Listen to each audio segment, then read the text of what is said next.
Olá pessoas, e aí, tudo bem com vocês? Eu espero que sim. Aqui quem vos fala é Raiele Nogueira. Hoje eu trago para vocês o audiobook do livro Sobre a Brevidade da Vida, de Sêneca, tradução e notas de José Eduardo Loner. Mas antes de começar, peço que se inscreva no canal e ative o sininho das notificações para você não perder nenhum vídeo, e deixe seu like para incentivar o meu trabalho. Vamos lá! Sobre a brevidade da vida.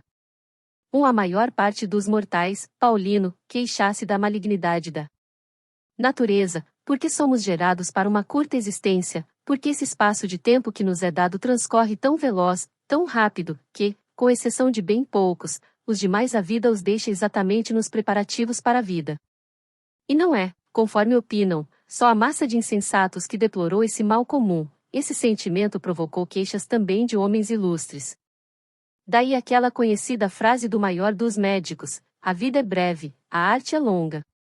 Daí também o questionamento de Aristóteles: nada conveniente para um homem sábio, quando protesta contra a natureza pelo fato de ela ter concedido aos animais uma vida tão longa que eles podem durar 5 ou 10 gerações, e ao homem, criado para tantas importantes realizações, ter estabelecido um limite tão inferior.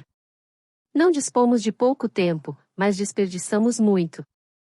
A vida é longa o bastante e nos foi generosamente concedida para a execução de ações as mais importantes, caso toda ela seja bem aplicada. Porém, quando se dilui no luxo e na preguiça, quando não é despendida em nada de bom, somente então, compelidos pela necessidade derradeira, aquela que não havíamos percebido passar, sentimos que já passou. É assim que acontece: não recebemos uma vida breve, mas a fazemos, dela não somos carentes, mas pródigos. Tal como amplos e magníficos recursos, quando vêm para um mau detentor, são dissipados num instante, ao passo que, por mais modestos que sejam, se entregues a um bom guardião, crescem pelo uso que se faz deles. Assim também a nossa existência é bastante extensa para quem dela bem dispõe. 2. Por que nos queixamos da natureza? Ela se revelou benigna, a vida será longa se souberes utilizá-la. No entanto, um é dominado por uma avareza insaciável, outro, por um empenho laborioso em tarefas inúteis, um vive impregnado de vinho, outro se entorpece na preguiça, este se vê esgotado por uma ambição sempre dependente de julgamentos alheios, aquele, um desejo irrefriável de comerciar o conduz por todas as terras e todos os mares na esperança de lucro. A cobiça de feitos militares atormenta alguns, sempre empenhados em levar perigo a outros ou inquietos pelo próprio. Aos que, por voluntária servidão, se consomem na veneração ingrata de seus superiores. Muitos se detiveram na busca da sorte alheia ou na lamentação da sua. A grande maioria, que nada persegue ao certo, foi lançada a novos projetos por sua frivolidade volúvel, inconstante e descontente consigo mesma. A alguns não agrada nenhuma meta para a qual possam direcionar seu percurso, mas o destino os surpreende entorpecidos e bocejantes, de tal modo que eu não duvidaria ser verdadeiro o que no maior dos poetas vem afirmado à maneira de um oráculo: é diminuta a parte da vida que vivemos. Realmente, todo o período restante não é vida, e sim tempo. Por todo lado suas imperfeições os encalçam e circundam e não permitem que se reergam ou que levantem os olhos para discernir a verdade, mas os retêm submersos e fixados nos desejos. Nunca lhes é possível voltar-se para si mesmos. Se alguma vez lhes advém casualmente algum repouso, agitam-se, tal como em alto mar, onde mesmo depois dos ventos subsiste a turbulência, e jamais se veem desocupados de seus desejos. Achas que eu falo desses cujos males são incontestáveis? Olha aqueles para cuja felicidade todos acorrem, são sufocados pelos próprios bens. Para quantos as riquezas são opressivas? Quanto a eloquência de muitos e o encargo cotidiano de dar prova de seu engenho fazem verter sangue. Quantos empalidecem por seus prazeres contínuos? A quantos não deixou nenhuma liberdade o bando de clientes que os rodeia? Enfim, percorre todos esses, desde os mais humildes até os mais elevados. Este invoca um defensor, aquele lhe presta assistência, um está em perigo, outro defende, um outro julga, ninguém reivindica ter a posse de si mesmo, um se consome por causa de outro.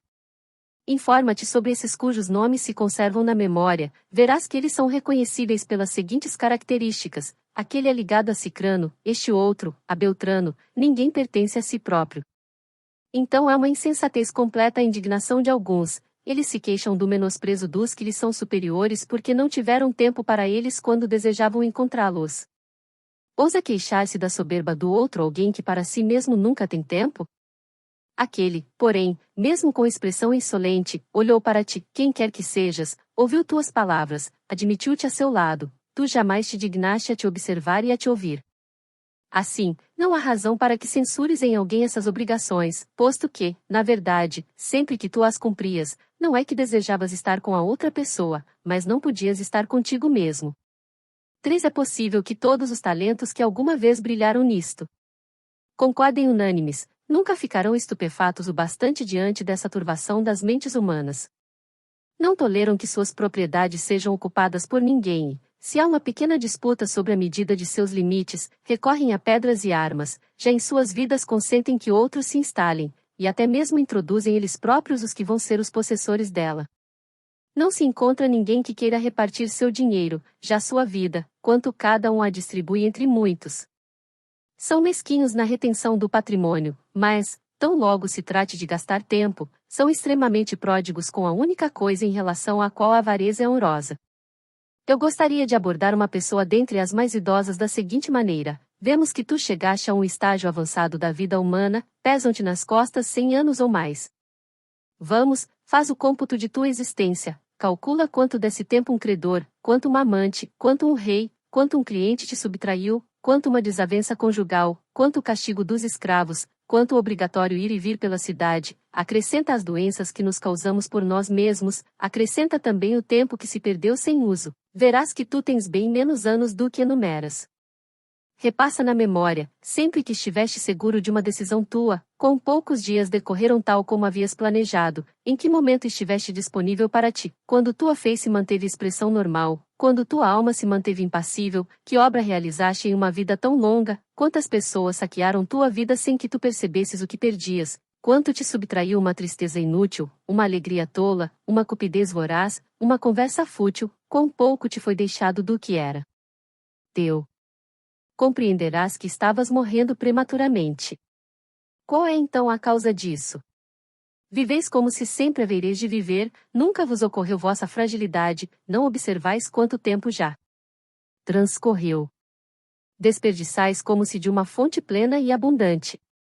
Quando, nesse ínterim, exatamente aquele dia que é doado a uma pessoa ou a uma tarefa talvez seja o último.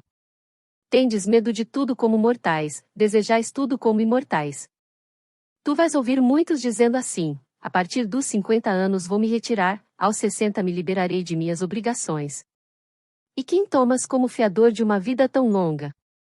Quem irá aceitar que as coisas se passem tal como dispões? Não te envergonhe reservar para ti essas sobras de vida e destinar ao aprimoramento da alma apenas esse tempo que não poderias empregar em mais nada?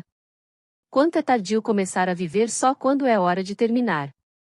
Que estúpido esquecimento da condição mortal adiar para os 50 e os 60 anos as decisões sensatas, e então querer começar a vida num ponto até o qual poucos chegaram. 4 de homens os mais poderosos e elevados a uma alta posição verás escapar em palavras pelas quais desejam e louvam o tempo disponível para si mesmos, e o preferem a todos os demais bens. Por vezes desejam descer daquele Fausto, desde que se possa fazê-lo em segurança. De fato, mesmo que nada ataque ou abale, a fortuna por si mesma desmorona sobre si. O divino Augusto, que os deuses elevaram mais do que a nenhum outro, não deixou de solicitar repouso para si e de pedir afastamento da administração pública. Toda a conversa sua sempre esteve voltada para este ponto, que ele esperava retirar-se. Porém, ele se distraía de suas fadigas com este doce consolo, mesmo que falso, o de que Treão um dia haveria de viver para si. Em uma carta enviada ao Senado, na qual prometera que seu repouso não estaria livre de uma função dignitária, nem seria discrepante de sua glória anterior, encontrei as seguintes palavras: mas isso pode ser mais ilusoriamente prometido do que realizado. No entanto, posto que a alegria real ainda demora, o desejo de um momento por mim tão almejado levou-me a experimentar de antemão algo desse prazer pelo deleite de expressá-lo em palavras. O ócio pareceu-lhe um bem tão grande que ele o tomou antecipadamente em pensamento, posto que pelo usufruto não podia. Ele que via todas as coisas subordinadas exclusivamente a si, ele que ditava a sorte de homens e nações, com toda alegria imaginava aquele dia em que haveria de despojar-se de sua grandeza. Ele havia experimentado quanto suor produziam aqueles bens que brilhavam por todo o mundo, quantas preocupações encobriam, levado a combater primeiro contra seus concidadãos, depois contra seus colegas, por fim, contra parentes, espalhou sangue por mar e por terra. Depois de ter circulado em guerra pelas províncias da Macedônia, Sicília, Egito, Síria, Ásia Menor e por quase todas as regiões do Império, ele direcionou para guerras externas os exércitos cansados do morticínio entre romanos. Enquanto pacifica os Alpes e doma inimigos que vieram a se integrar à plena paz imperial, enquanto estende as fronteiras além do Reno, do Eufrates e do Danúbio, na própria Roma afiavam-se contra ele as espadas de Murena, Cepião, Lépido, Ignácio e de outros. Não havia ainda escapado das insídias desses opositores quando sua filha e tantos jovens nobres, entregues ao adultério como que a uma prática devocional, aterrorizavam sua idade já avançada, e ainda Iulo e de novo uma mulher em temível união com o Antônio. Mal havia extirpado essas úlceras junto com os próprios membros, outras brotavam por baixo, tal como em um corpo com excesso de sangue, sofria-se sempre uma hemorragia em alguma parte. Assim, ele ansiava por retiro, em cuja esperança e projeção se acalmavam os seus sofrimentos. Esse era o voto daquele que podia satisfazer todos os votos.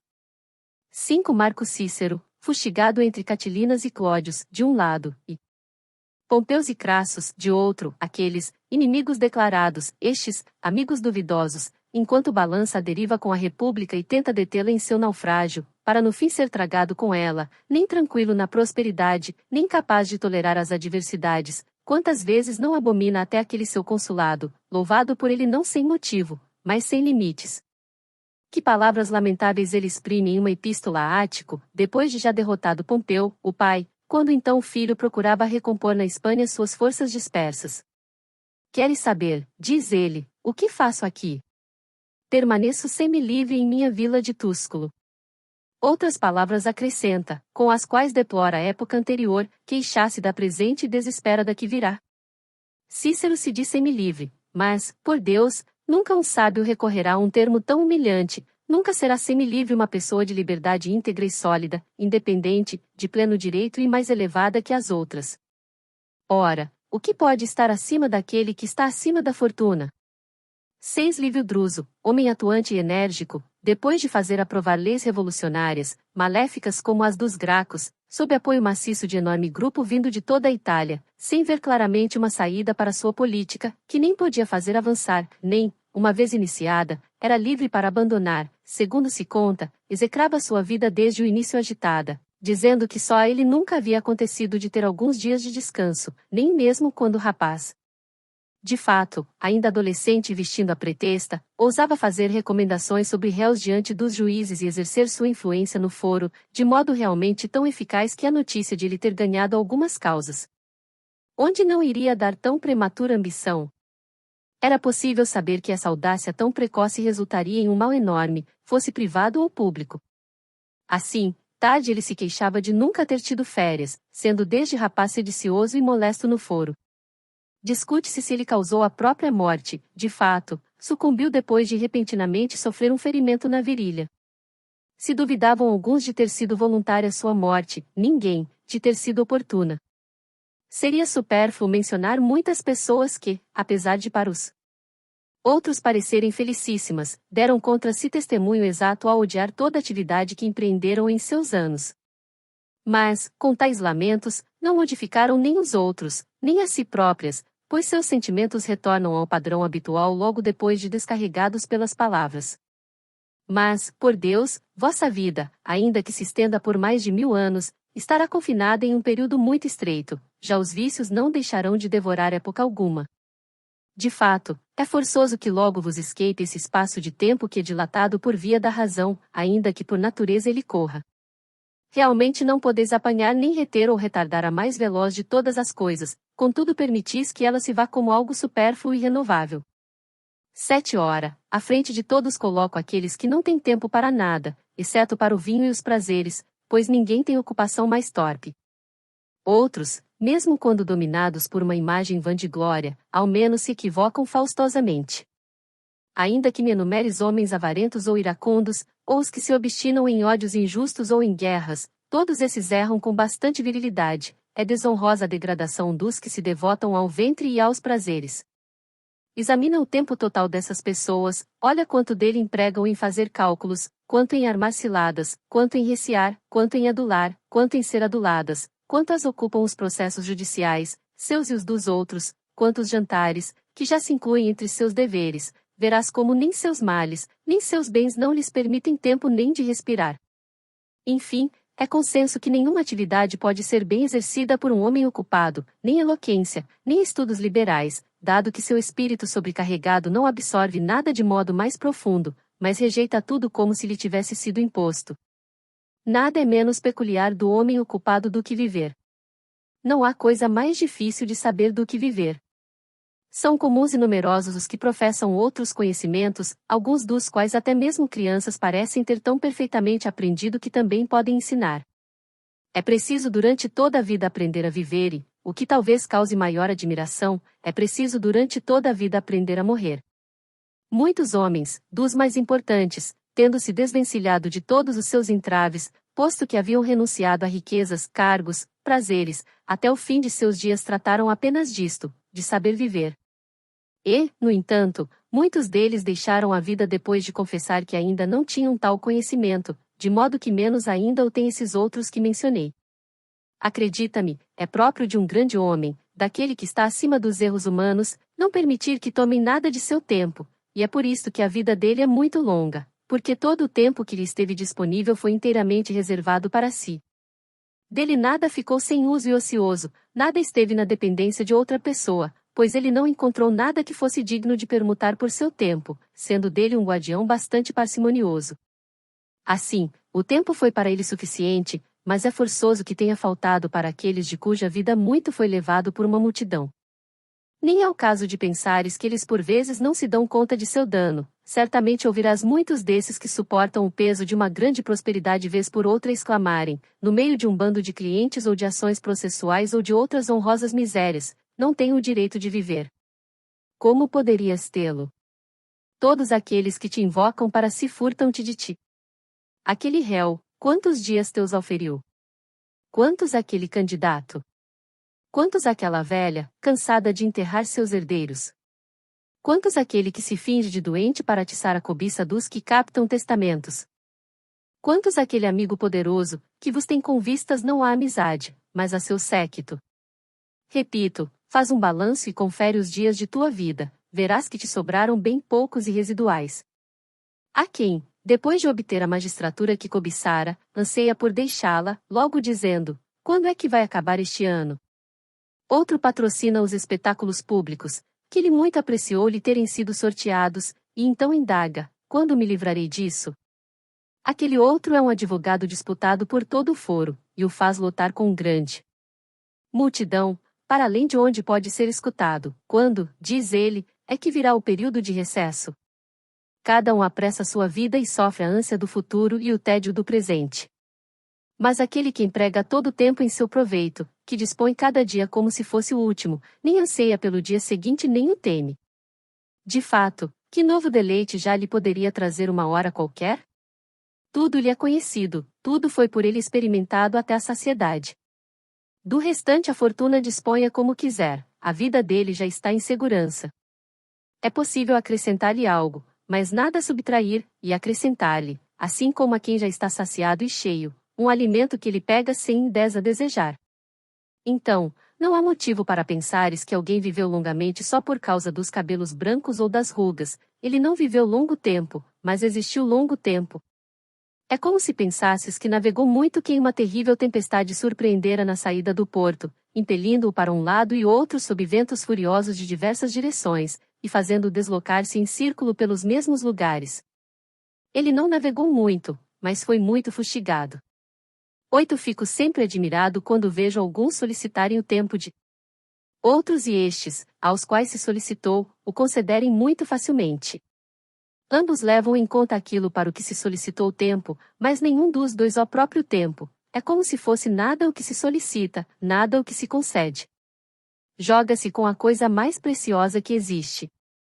Engana-os, porém, o fato de tratar-se de algo incorpóreo, o fato de não ser aparente aos olhos, sendo-lhe por isso atribuído muito pouco valor, ou mesmo valor quase nulo. As pessoas recebem com muito prazer pensões e auxílios, e nisso colocam seu empenho, atenção ou cuidados, ninguém valoriza o tempo. Usam-no com toda displicência, como se nada valesse. Mas verás essas mesmas pessoas, quando doentes, tocar os joelhos dos médicos se delas tivesse aproximado um risco iminente de morte, ou dispostas a despender todo o seu patrimônio para preservar sua vida se temem uma pena capital, tamanha é a discrepância de seus estados psíquicos. Mas, se fosse possível expor a cada um, do mesmo modo que a soma de seus anos passados, igualmente a de seus anos futuros, como ficariam alarmados de ver que lhes teriam restado poucos? Como os poupariam? Ora, é fácil gerir aquilo que, apesar de exíguo, é certo, com mais cuidado se deve conservar o que não se sabe quando irá faltar. Porém, não há razão para pensar que eles ignoram quão precioso é o tempo. Costumam dizer aqueles que mais amam que estariam dispostos a lhes dar uma parte de seus anos. Eles dão sem o perceber, dão, contudo, de modo que subtraem de si sem haver incremento para aqueles. Mas o próprio fato dessa subtração ignoram, por isso lhes é tolerável o dano de um prejuízo inaparente. Ninguém vai restituir os teus anos, ninguém vai devolver-te de novo a ti mesmo. A vida segue a trajetória que iniciou e não retrocede ou detém seu curso. Não fará tumulto nem advertirá sobre sua velocidade, deslizará em silêncio. Ela não se prolongará por ordem de um rei, nem pelo favor do povo, transcorrerá do modo como foi determinada desde seu primeiro dia, não sofrerá nenhum desvio, nenhum retardo. O que irá acontecer? Tu estás ocupado, a vida se apressa, nesse ínterim, a morte irá chegar, para a qual, querendo ou não, terás de ter tempo. 9 Pode haver algo mais insensato do que o pensamento de algumas pessoas? Digo aquelas que se jactam de sua prudência. Estão empenhadamente ocupadas para que possam viver melhor, planificam sua vida com dispêndio de vida. Dispõem seus planos num longo prazo. Ora, mas a maior perda de vida é a protelação. Esta nos arranca um dia após o outro, rouba-nos o presente enquanto promete o futuro. O maior obstáculo à vida é a expectativa, que fica na dependência do amanhã e perde o momento presente. Tu dispões o que está nas mãos da fortuna, deixas de lado o que está nas tuas. Para onde olhas? Para onde te projetas? Tudo o que há de vir repousa na incerteza. Vive de imediato. Proclama-nos o maior dos poetas, cantando esta fórmula salutar, como que inspirado por lábios divinos.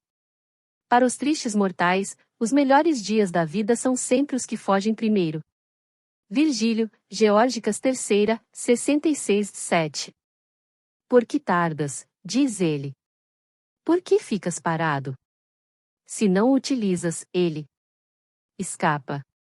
E, mesmo que o utilizes, ele escapará. Assim, deve-se velozmente lutar contra a rapidez do tempo disponível para nós, e como que logo beber de uma rápida torrente que não há de fluir para sempre. Isso também diz o poeta à perfeição para censurar uma indecisão infinita, pois diz não as melhores épocas, e sim, os melhores dias. Porque é que, seguro e indolente, em meio a tão intensa fuga do tempo, estendes em uma longa série os teus meses e anos, do modo que bem pareceu a tua avidez. Ele te fala do dia, e exatamente deste que está em fuga. Há então alguma dúvida de que os melhores dias são os primeiros a fugir para os tristes mortais, isto é, para os ocupados? Seus espíritos ainda pueris são oprimidos pela velhice, a qual eles chegam desavisados e indefesos. De nada se precaveram, caíram nela de súbito e desprevenidos, sem terem percebido que diariamente ela em 5 se aproximava. Assim como uma conversa, uma leitura ou uma reflexão mais profunda distrai os que estão em viagem, e eles se dão conta de que chegaram antes de ter notado que se aproximavam, assim também este trajeto de nossa vida, contínuo e tão rápido, que percorremos com o mesmo passo, em vigília ou dormindo, não é aparente para as pessoas ocupadas, exceto no fim. Se eu quiser dividir em partes e em argumentos a tese que proponho, vão-me ocorrer muitos pelos quais poderia provar que é brevíssima a vida das pessoas ocupadas. Fabiano, que não era um desses filósofos de cátedra, mas um daqueles verdadeiros e antigos pensadores, costumava dizer que contra os transtornos passionais é preciso lutar com força, não com argúcias, e repelir uma frente de ataque não com pequenas escaramuças, mas com uma investida dura. Esses transtornos deveriam ser esmagados, não sofrer meras escoriações. No entanto, para que aquelas pessoas se repreendam o seu desatino, deve-se instruí-las, não simplesmente lamentá-las. A vida divide-se em 3 períodos: o que se foi, o que está sendo e o que há de vir. Desses, o que estamos atravessando é breve, o que havemos de atravessar é duvidoso, o que já atravessamos é certo. Este último de fato aquele sobre o qual a fortuna perdeu seu direito, o qual não pode ser reconduzido ao arbítrio de ninguém. Esse período os ocupados o perdem, pois não lhes sobra tempo para examinar o passado, e, se lhes sobrasse, seria desagradável a recordação de algo que lhes causaria arrependimento. Assim, a contragosto consideram o tempo mal gasto, nem ousam recordar os momentos cujos vícios, mesmo os que serpeavam sob o encanto de algum prazer momentâneo, se mostram pelo reexame. Ninguém voltará de bom grado seu olhar ao passado, exceto quem submete todos os seus atos à própria censura, que nunca se deixa enganar. Quem avidamente muito cobiçou, desprezou com soberba, venceu com insolência, enganou com insídias, roubou por cupidez, prodigamente dissipou, é forçoso que tema a própria memória. Ora, essa é a parte sagrada e intocável de nosso tempo, posta acima de todos os reveses humanos, subtraída ao reino da fortuna, e que nem a penúria, nem o medo, nem o ataque de doenças podem atingir. Ela não pode ser conturbada nem tirada, a posse dela é perpétua e sem receios. Somente a uns dias se mostram presentes para nós, e ainda fracionados em momentos. Porém, todos os dias do passado, tão logo ordenares, estarão diante de ti, a teu arbítrio irão deixar-se examinar detidamente, isso os ocupados não têm tempo de fazer. É próprio de uma mente segura e tranquila percorrer todos os períodos de sua vida, as almas dos ocupados, como se estivessem atadas sob o jugo, não podem virar-se e olhar para trás. Portanto, a vida deles desaparece num abismo e, tal como de nada adianta verter líquido até a borda de um recipiente, se embaixo não há fundo que o receba e conserve, assim também não importa quanto tempo nos é concedido, se não há lugar onde ele possa depositar-se, se ele vaza por trincas e perfurações de nossas almas. É brevíssimo o tempo presente, a ponto mesmo de que para alguns pareça inexistente. Está de fato sempre em curso, flui com rápida vazão, deixa de existir antes de chegar, não admite retardo, é tal qual o universo e os astros, cujo movimento sempre incansável nunca se detém no mesmo ponto. Portanto, aos ocupados diz respeito somente o tempo presente, que é tão breve que não se pode apreendê-lo, e mesmo este é subtraído deles por estarem divididos em muitas atividades. 11 Em suma, queres saber quão pouco tempo eles vivem? Olha quanto desejam viver longo tempo. Velhos decrépitos mendigam em suas preces o acréscimo de uns poucos anos. Fingem ser mais novos, lisonjeiam-se com essa mentira e iludem-se tão prazerosamente quanto se junto com eles enganassem o destino. Porém, já quando alguma enfermidade os advertiu de sua condição mortal, quão apavorados eles morrem, não como se deixassem a vida, mas como se fossem arrancados. Gritam que foram estúpidos por não terem vivido e que, se acaso tiverem escapado daquele estado enfermo, viverão retirados de suas atividades. Então, refletem quão inutilmente amealharam aquilo que não viriam a usufruir, quanto todo seu esforço caiu no vazio. Mas, para aqueles que levam uma vida longe de qualquer atribulação, por que não seria ela duradoura? Nenhuma parte dela é usurpada, nenhuma é dispersa aqui e ali, nenhuma se perde por negligência, nenhuma é dissipada com largueza, nenhuma é supérflua, toda ela, digamos assim, é rentável. Desse modo, por breve que seja, ela é plenamente suficiente, e por isso, quando vier o último dia, o sábio não hesitará em caminhar para a morte com passo firme. 12 Talvez perguntes quem são os que eu chamo de ocupados. Não há. Por que pensares que me refiro só àqueles que são expulsos da basílica por cães enfim lançados contra eles, aqueles que vês faustosamente espremidos no meio da multidão dos próprios clientes, ou, de modo degradante, no meio de grupo alheio, aqueles cujas obrigações os fazem sair de suas casas para bater à porta de outros, aqueles a quem os leilões realizados pelo pretor deixam atarefados em razão de um lucro infame e que um dia há de apodrecer. Para alguns, o tempo que tem para si é cheio de ocupações, em sua propriedade no campo ou em seu leito, em meio à solidão, mesmo que afastados de todos, são molestos a si próprios. Não se deve dizer que é ociosa a vida deles, mas uma indolente ocupação. Tu chamas de ocioso aquele que, com minucioso apuro, enfileira bronzes de Corinto, preciosos por causa da insânia de uns poucos, e consome a maior parte do dia com pedaços de cobras enhavrados? Aquele que se senta diante dos ringues, realmente, que afronta, padecemos de vícios que nem sequer são romanos. E torce por uns rapazotes lutadores? Aquele que separa os grupos de suas crias em pares, segundo a idade e a cor, que faz alimentar seus atletas mais recentes. Como chama de ociosos os que passam muitas horas no cabeleireiro, durante as quais lhes aparam o que cresceu na noite anterior, discute-se sobre cada fio de cabelo, arrumam as mechas desalinhadas ou as juntam sobre a fronte se estão faltando aqui e ali. E como se enfurecem se o cabeleireiro foi um pouco descuidado demais, como se fossem de um homem os cabelos que ele estava aparando.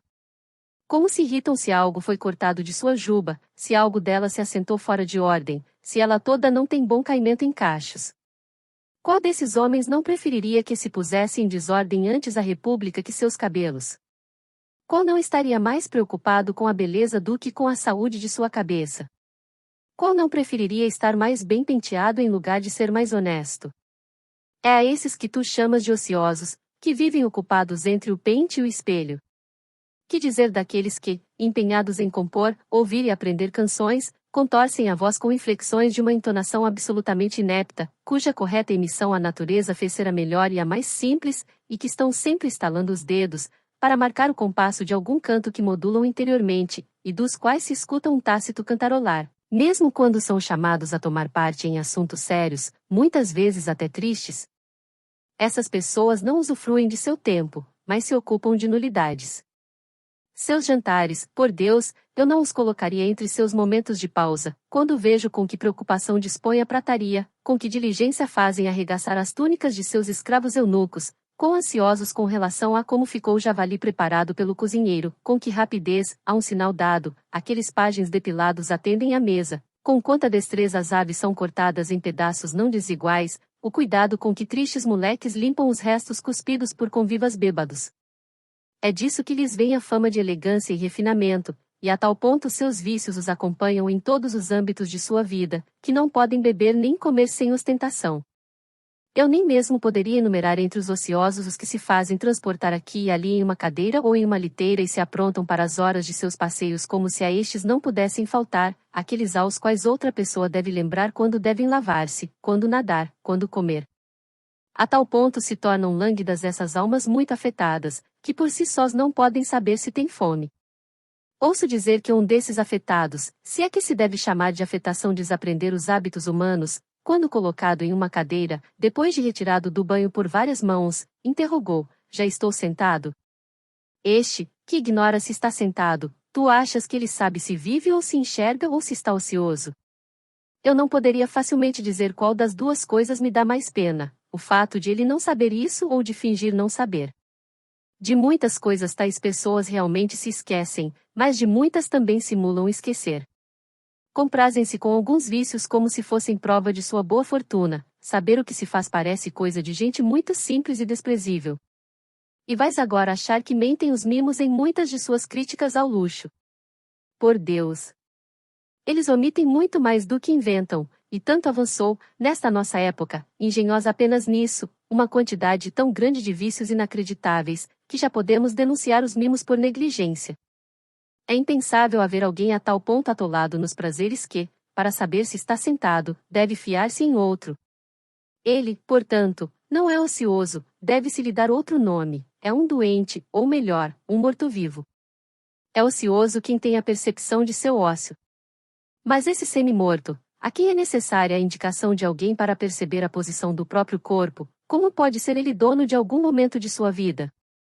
13 Seria longo percorrer exemplos de cada um daqueles cuja preocupação com jogos de tabuleiro ou com a bola ou com bronzear o corpo ao sol consumiu sua vida.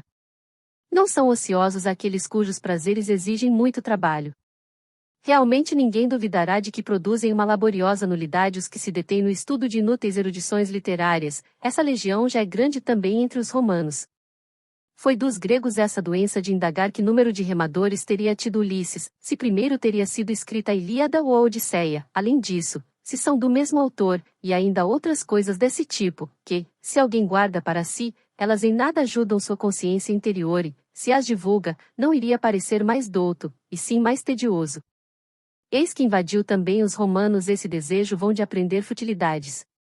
Nesses dias ouvi alguém relatando quais ações teriam sido pela primeira vez realizadas por cada um dos comandantes romanos. A primeira batalha naval foi vencida por Duílio, o primeiro a ter exibido elefantes em um desfile triunfal foi Cúrio Dentato.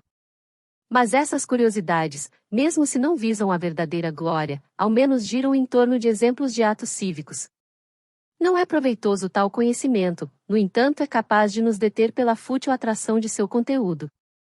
Desculpemos aqueles que investigam também isto. Quem teria primeiro convencido os romanos a embarcar em um navio, teria sido Cláudio, por isso mesmo cognominado Cáudice, dado que, entre os antigos, se chamava cáudice a junção de várias tábuas, de onde se denominam códices as tábuas legislativas, e ainda agora as embarcações que transportam provisões pelo Tibre são, desde antigo uso, chamadas de codicariae. É certo que possa ter interesse também o fato de que Valério Corvino foi quem primeiro venceu Messana, e o primeiro da família dos Valérios a ser chamado Messana por ter-lhe sido transferido o nome da cidade vencida, e, com a gradual alteração da pronúncia popular, veio a ser chamado Messala. Poderás talvez permitir que alguém se ocupe também com o fato de Lúcio Sulla ter sido o primeiro a exibir no circo leões soltos, quando, ao contrário, eram exibidos acorrentados, isso depois de o rei Bocó ter-lhe enviado atiradores para batê-los? E é certo que se deveria relevar igualmente o seguinte: acaso diz respeito a algo de bom fato de Pompeu ter sido o primeiro a apresentar no circo uma luta de 18 elefantes, tendo como oponentes homens indefesos, a imitação de um combate? Como principal cidadão e, segundo a fama, estando entre os antigos líderes de notável bondade, ele julgou um tipo de espetáculo digno de memória abater homens de uma nova maneira. Combate mortal? É pouco. Laceração? É pouco, sejam esmagados sob uma massa imensa de animais. Era preferível que isso caísse no esquecimento, para que depois nenhum potentado viesse a aprender e a invejar ato tão desumano. Ah! Quanta cegueira uma grande fortuna lança a nossas mentes! Ele então acreditou estar acima da natureza ao lançar um bando tão numeroso de infelizes a feras nascidas sob outros céus, ao atiçar uma guerra entre animais tão díspares, ao fazer derramar tanto sangue diante do povo romano, ele que em breve iria forçá-lo a verter ainda mais. Ele mesmo, porém, enganado depois pela perfídia alexandrina, entregou-se a um escravo ínfimo cujo golpe o trespassou, só então compreendeu a jactância fútil de seu cognome. Mas, para voltar ao ponto de onde me afastei, ainda nesse campo. Mostrar a supérflua diligência de alguns, a mesma pessoa contava que Metelo, depois da vitória sobre os cartagineses na Sicília, durante seu triunfo foi o único de todos os romanos a ter conduzido à frente de seu carro 120 elefantes capturados, que Sulla foi o último dos romanos a ter ampliado o Pomério, o qual, entre os antigos, nunca foi costume ampliar após a anexação de um território provincial, mas apenas de um itálico. Saber isso acaso seria mais útil do que saber que o Monte Aventino estaria fora do Pomério, como afirmava ele, por uma destas duas razões, ou porque a plebe teria se retirado para ali, ou porque, quando Remo realizou os auspícios naquele local, o voo das aves não teria sido favorável, e mais outros fatos incontáveis que ou são falsos ou parecem invenções. Ainda que concedas que falam de boa-fé tudo isso, ainda que deem garantia do que escrevem, no entanto, essas informações diminuirão os erros de quem? Vão conter os desejos de quem? A quem farão mais corajoso, a quem mais justo, a quem mais generoso? O meu caro Fabiano dizia que às vezes duvidava se era melhor não se aplicar a estudo algum do que se envolver com os desse tipo. 14 de todos os homens, só os que estão disponíveis para a sabedoria. São os ociosos, só eles vivem, pois não apenas de seu tempo de vida são bons guardiões, mas acrescentam a este toda a eternidade. Todos os anos que passaram antes deles foram-lhes creditados. Se não somos em absoluto ingratos, aqueles tão preclaros fundadores de doutrinas sagradas nasceram para nós, prepararam a vida para nós. Por um trabalho alheio, somos conduzidos até as mais belas ideias, tiradas das trevas para a luz.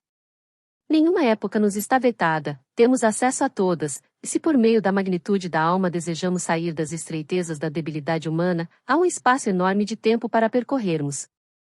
É possível discutir com Sócrates, duvidar com Carnéades, repousar com Epicuro, vencer com os estoicos a natureza humana, com os cínicos ultrapassá-la.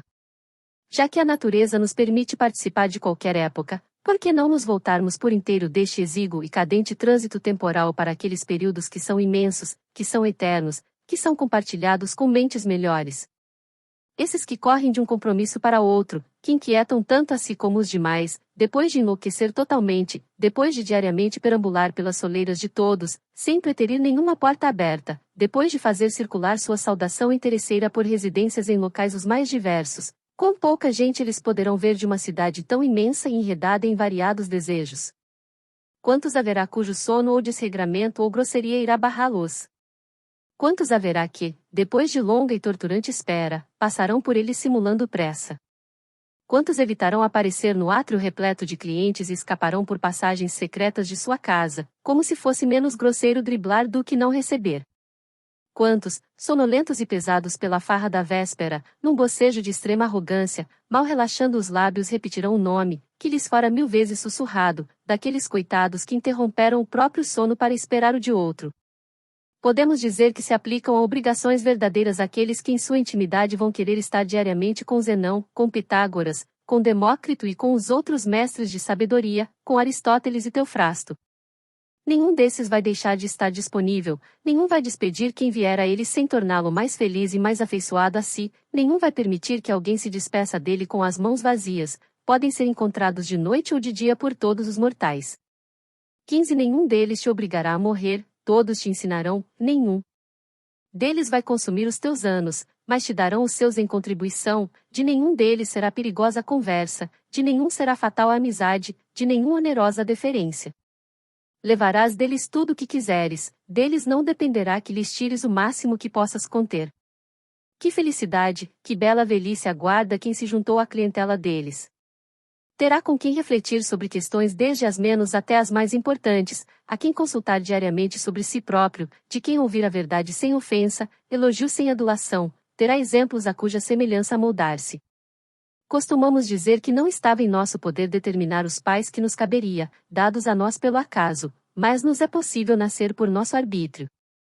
Existem as famílias das mais renomadas mentes, elege a qual desejas agregar-te. Receberás não só seu nome, mas até seus bens, que não deverão ser guardados com mesquinhez e egoísmo, quanto mais os compartilhares, maiores se tornarão. Esses pensadores é que te darão uma via para a eternidade e te levarão até aquele plano do qual ninguém decai. Esse é o único meio de prolongar a condição mortal, e até mesmo de convertê-la em imortalidade.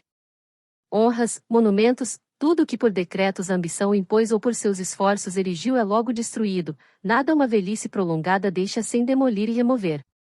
Mas ela não pode causar dano àquilo que a sabedoria consagrou.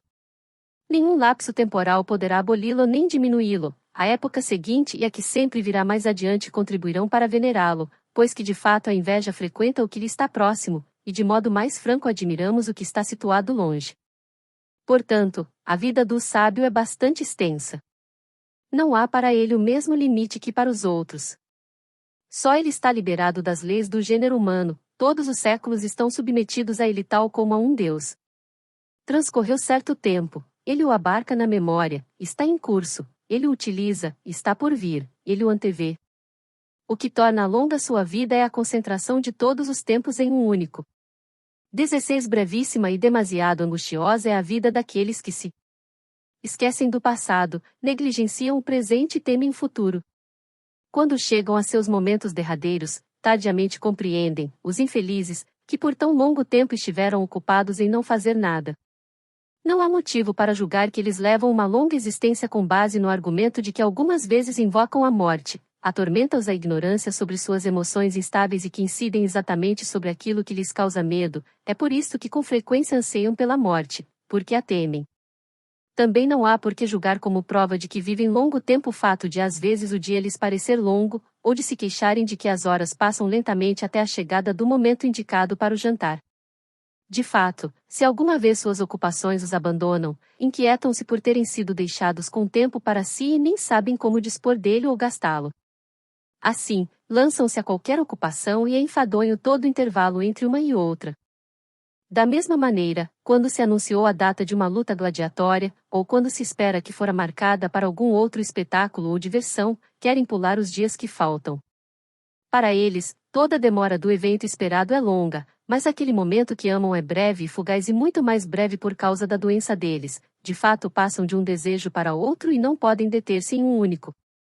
Os dias, para eles, não são longos, mas detestáveis.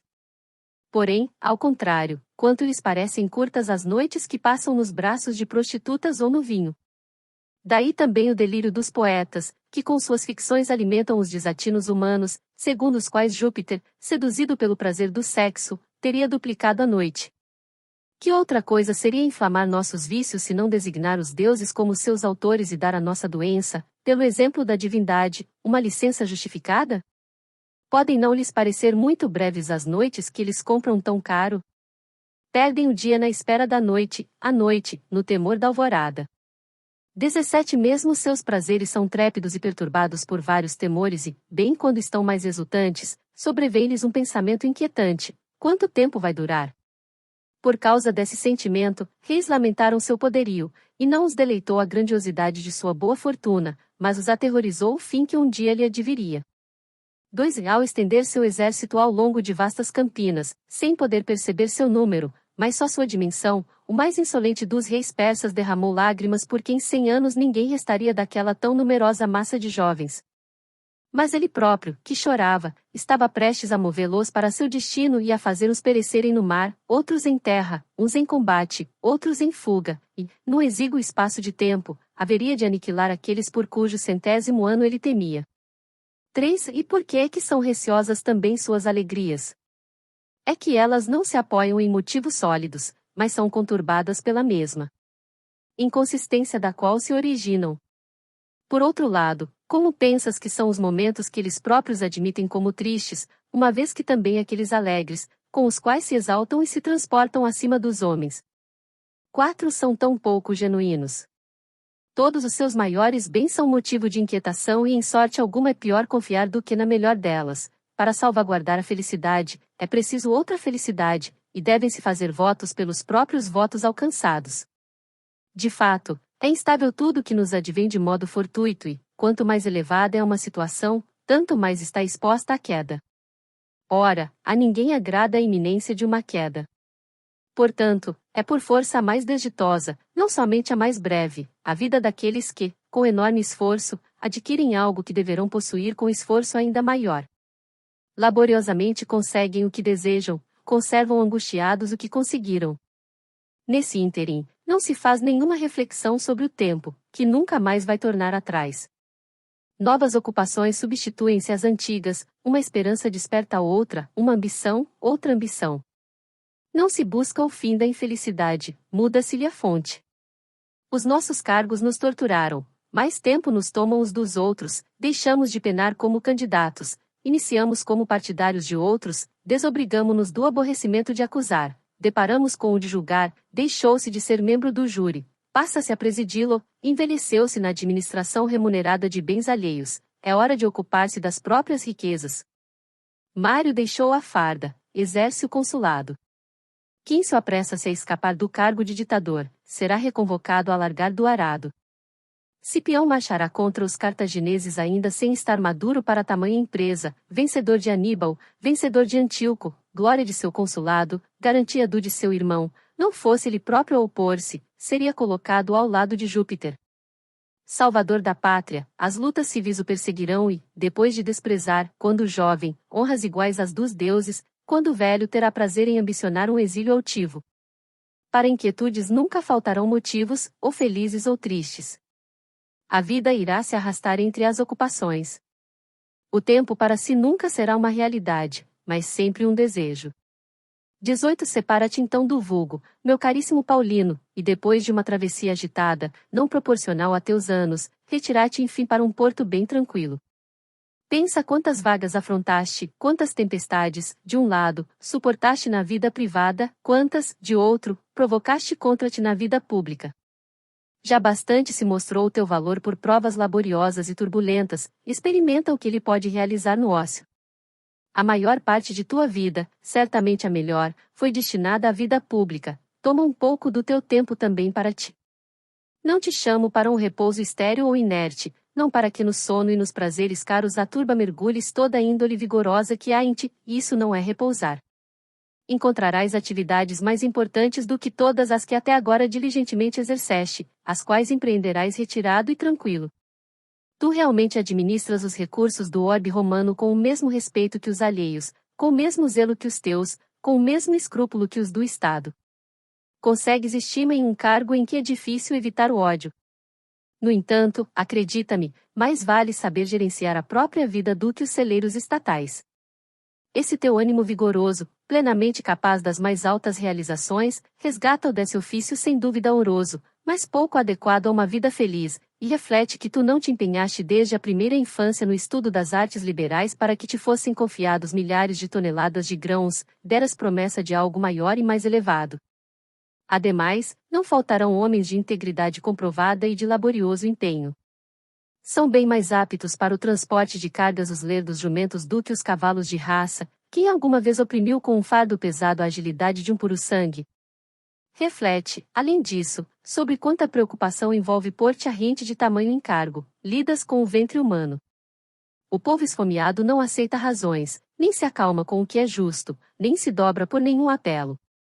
Bem recentemente, poucos dias depois que morreu Caio César, sofrendo profundo desagrado, se é que nos infernos os mortos têm algum sentimento, por ver que, sobrevivendo-lhe o povo romano, restavam-lhe provisões para pelo menos 7 ou 8 dias, ele que então estendia pontes de navios em fila e se divertia com as reservas do império, apresentava-se o pior dos males diante de nós, do mesmo modo que se estivéssemos sitiados, a escassez de alimentos.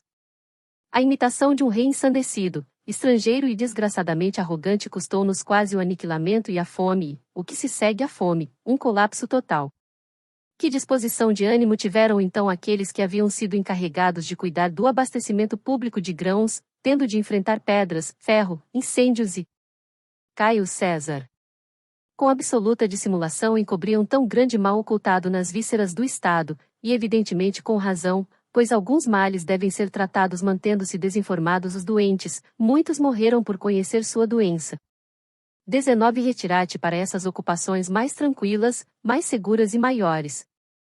Tu pensas que é a mesma coisa se cuidas para que o trigo seja transferido para os armazéns sem sofrer dano, quer seja por fraude, quer por negligência dos transportadores, para que não se estrague e fermente por retenção de umidade, para que corresponda à medida e ao peso, ou se, em vez disso, te ocupas desses estudos sagrados e sublimes, a fim de conhecer qual é a natureza de Deus, qual a sua vontade, qual a sua condição, qual a sua forma, que destino aguarda a tua alma, que lugar nos reserva. Natureza depois de deixarmos nossos corpos, o que é que sustenta no centro do universo os corpos mais pesados, suspende no alto os leves, leva o fogo para a parte mais alta, impele os astros em suas trajetórias, e assim por diante, outros fenômenos repletos de notáveis maravilhas? Queres tu deixar o chão para trás e contemplar pela mente essas coisas?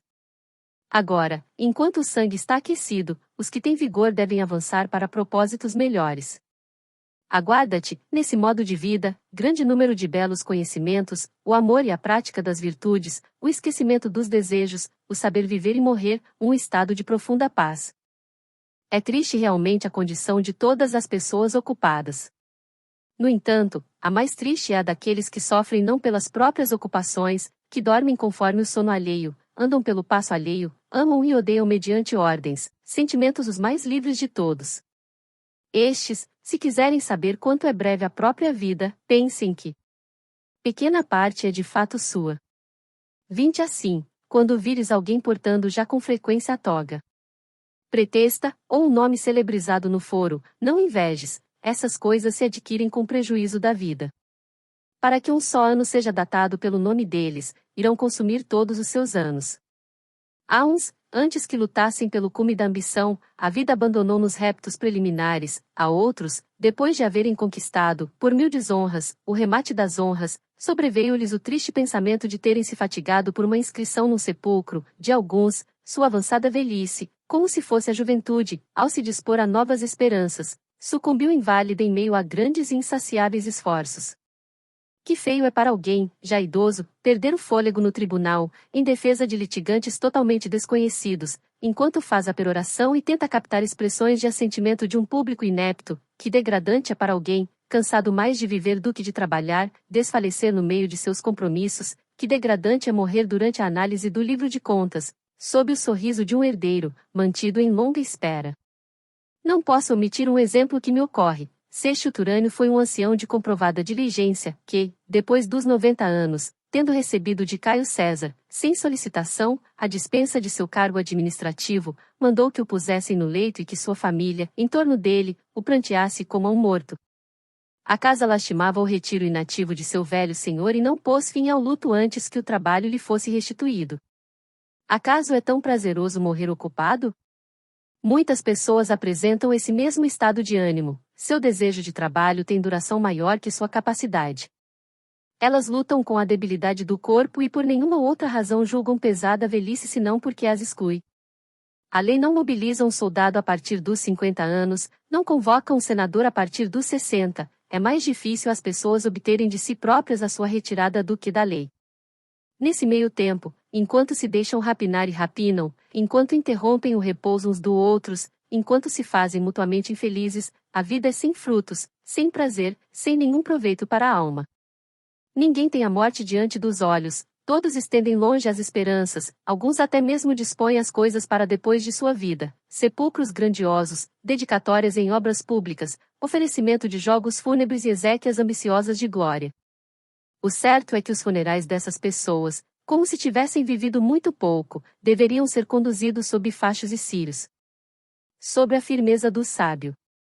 Um entre os estoicos e os outros mestres de filosofia, sereno, eu diria, não sem razão, que há tanta diferença quanto entre as mulheres e os homens, dado que uns e outros contribuem no mesmo tanto para a vida em sociedade, mas uns teriam nascido para obedecer, outros, para mandar.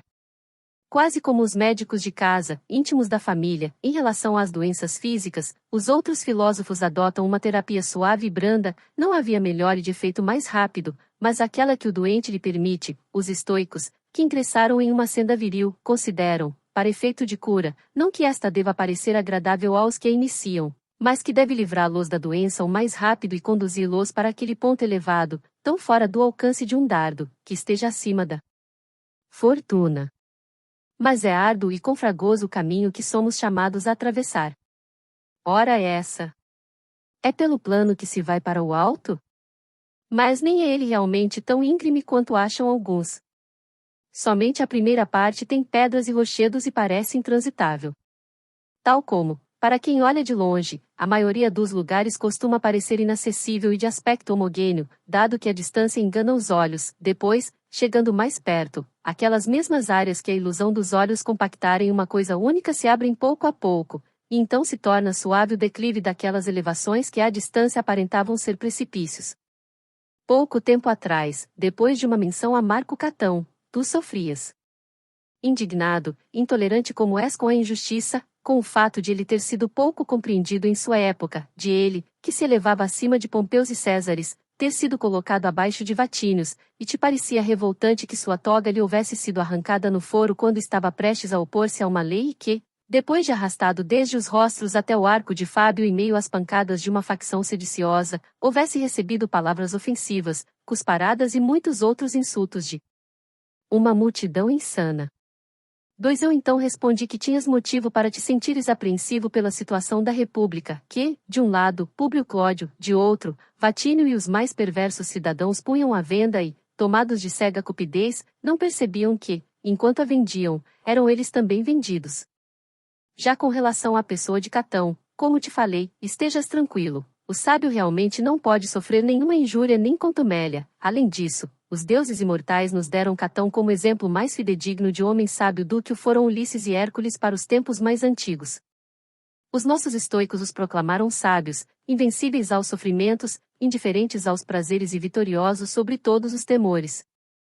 Catão não combateu com feras, e no encalço delas é próprio do caçador e do camponês, nem perseguiu seres monstruosos com fogo e ferro, nem viveu naqueles tempos em que era possível acreditar que o céu estivesse apoiado nos ombros de um só. Depois de superada a credulidade antiga e de as gerações terem avançado para um grau elevado de entendimento, tendo ele lutado contra a ambição, essa peste multiforme, e contra uma voracidade imensa pelo poder, a qual o mundo inteiro, dividido em 3, não podia saciar, ergueu-se sozinho contra os vícios de uma cidade que degenerava e batia ao fundo por seu peso e susteve a república que tombava, ao menos na medida em que uma única mão podia retê-la, até que, arrastado com ela, lançou-se como companheiro de uma ruína por longo tempo adiada, e extinguiu-se de uma só vez o que era vetado separar-se. De fato, nem Catão sobreviveu à liberdade, nem a liberdade a Catão. Contra ele tu julgas que o povo pôde fazer uma injúria porque lhe arrancou a pretura ou a toga, porque aspergiu com o visco de sua boca aquela sagrada fronte? O sábio está seguro, nem pode ser atingido por nenhuma injúria ou contumélia. 3 Parece-me ver teu ânimo inflamar-se e efervescer, prestes a exclamar: é isso que tira a autoridade dos vossos preceitos, prometeis coisas sublimes, que não poderíamos nem mesmo desejar e menos ainda crer em sua possibilidade. Além disso, falando de situações excepcionais, ao negar que o sábio seja pobre, não negais que costuma faltar-lhe escravo, teto e até alimento. Ao negar que o sábio possa enlouquecer, não negais que ele sofra perturbações, emita palavras pouco sensatas e ouse tudo a que obrigue a ação da doença. Ao negar que o sábio seja escravo, não contestais a mesma coisa, ou seja, que ele possa vir a ser vendido, a cumprir ordens e a executar tarefas serviçais para seu senhor. Assim, erguendo bem alto o supercílio, desceis ao mesmo nível dos demais depois de mudar os nomes das coisas. Por conseguinte, eu suspeito que o mesmo fato também ocorra nessa afirmação, que à primeira vista é bela e elevada, de que o sábio não sofrerá injúria nem contumélia. Porém, há muita diferença se colocas o sábio ao abrigo da indignação ou ao abrigo da injúria. Pois, se dizes que ele suportará com serenidade, nenhum privilégio ele tem, e lhe acontece algo comum e que se aprende com a própria frequência das injúrias, ou seja, a paciência, se negas que ele receberá injúria, isto é, que ninguém tentará fazer-lhe, abandono todas as minhas atividades e me converto em estoico. Eu realmente não decidi dotar o sábio de uma prerrogativa imaginária, apenas verbal, mas pô-lo em uma posição em que não se permita nenhuma injúria contra ele. Como? Não haverá ninguém para provocá-lo, para tentar atacá-lo. Nada na natureza é tão sagrado que não encontre um sacrílego, mas nem por isso as criaturas divinas estão menos no alto se existem os que buscam acometer uma grandeza que está situada muito além deles, sem haver de atingi-la. Não é invulnerável algo que não recebe um golpe, mas aquilo que não sofre ferimento. Vou te mostrar um sábio desse nível. Acaso há dúvida de que a força mais confiável é a que é invencível e não a que não sofre ataque, já que é duvidosa a robustez não colocada à prova, porém, é tida merecidamente como a mais confiável a firmeza que repele todos os ataques? Do mesmo modo, saibas tu que um sábio é de natureza melhor se nenhuma injúria lhe é nociva do que se nenhuma lhe é feita. E eu direi que é um homem forte aquele que as guerras não subjugam, nem o apavoram as forças inimigas que se aproximam, e não aquele que desfruta de ócio sedentário no seio de povos inativos. Portanto, repito, o sábio não está sujeito a nenhuma injúria. Assim, não importa quantos dardos contra ele sejam arremessados, posto que nenhum pode penetrá-lo. Como a dureza de certas pedras não pode ser rompida pelo ferro, nem o diamante pode ser cortado ou quebrado ou mesmo limado, mas a ruína o que se usa contra ele, assim como certas coisas não podem ser consumidas pelo fogo, mas, envolvidas pelas chamas, conservam sua consistência e aspecto, assim como certos rochedos, que se estendem para o alto, quebram o mar sem que eles próprios mostrem vestígio nenhum dessa violência depois de fustigados por tantos séculos, igualmente sólida é a alma do sábio, e acumulou tal resistência que está ao abrigo da injúria tanto quanto esses elementos que mencionei. 4. E então? Não poderá haver alguém que tente fazer injúria ao sábio? Tentará, mas esta não irá atingi-lo. Ele de fato se encontra afastado do contato com o que lhe é inferior por uma distância grande demais para que alguma força nociva possa fazer chegar sua influência até ele. Mesmo quando os poderosos pretendem ser nocivos a ele, sendo não só eminentes pela dominação que exercem, mas influentes pela anuência dos que lhes são servis, todas as investidas deles perderão força bem abaixo de sua sabedoria, do mesmo modo que projéteis lançados para o alto por um arco ou por máquinas de arremesso, embora tenham subido para além do alcance da vista, declinam, no entanto, bem abaixo do céu. Como?